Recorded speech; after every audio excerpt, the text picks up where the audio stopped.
लोगोफोर गिबियावनो खुलुमबाय आरो जोंनि दोनस्रि फुंखा इउट्युब चेनेलाव नोंथांमोन बयखौबो बरायग्रोनानै लानाय जाबाय। नोंथांमोननि सिगाङाव दिनै मोनसे गोदान भिडिअ लानानै फैलायबाय। बे भिडिअआनो जाहैबाय थांनाय मार्च दाननि 6 तारिखआव जोङो सनितपुर जिल्लानि थेलामारा होननाय जायगायाव सनास्रि कल'नियाव खैना गोदान लायदोंमोन जोंनि सार सासेनि थाखाय। दा बे भिडिअखौनो आङो एडिट खालामनो सम मोनाखैमोन आरो होनो मोनाखैमोन। स' दिनै आं बे भिडिअखौनो होनो नागिरदों। अब्ला लोगोफोर आंनि भिडिअ माबायदि जायो नायलांबाय थादो। जायफोरा फाइनालि लोगोफोर जों दायो खैना गोदाननि न'खराव सफैबाय। दा जोङो सिङाव हाबलांनोसै।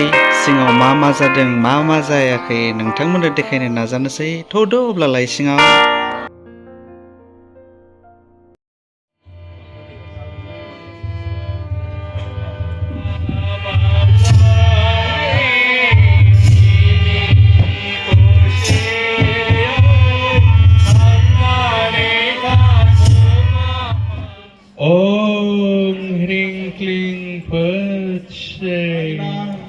Anjuma Mohela लोगोसे बालिसिया भालुकमारी गामिनि बिथां जंसार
दायो जों खैना गोदानखौ लानानै दरा गोदाननि न'आव सफैबाय लोगोफोर।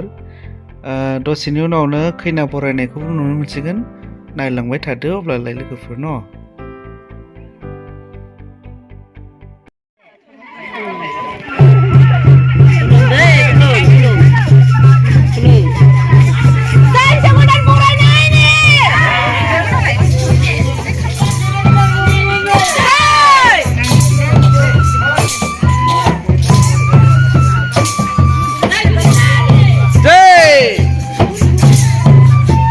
Pasti gedan nih.